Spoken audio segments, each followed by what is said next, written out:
મંડળી લિમિટેડ જે 1994 ચાલે છે અને 31 વર્ષ પૂરા થયા, 32મું વર્ષ ચાલે છે. અત્યારે હાલ માર્કેટની અંદર 700 પ્લસ આરાધનાની ઓફિસ છે.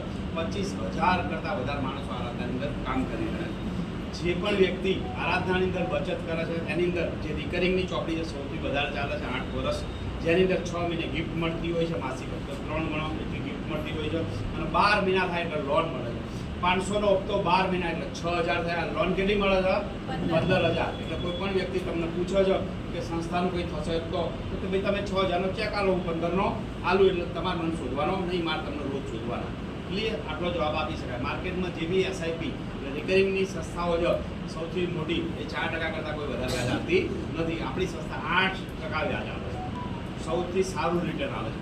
વત્તા જમા રકમ 6,000 થઈ અને અમે 15 લોન મળી. સેકન્ડ યર મારા થયા 12 તો કેટલી મળી? 25. થર્ડ યર 18 તો 35. એ રીતે 24મા વર્ષે મારા 6,000 ગુણ્યા 24 બરાબર 144 થયા અને અમે મને 10 લાખ રૂપિયા લોન મળે. એટલે આરાધના જેની બી જેટલી બચત હોય એનાથી એને દરેક વ્યક્તિને વધારે પૈસા આપેલા છે. એટલે કોઈ વ્યક્તિ આપણને કોઈ દિવસ શોધવાનું નહીં. આપણે જે મેમ્બર છે એને આખી જિંદગી શોધવાનો.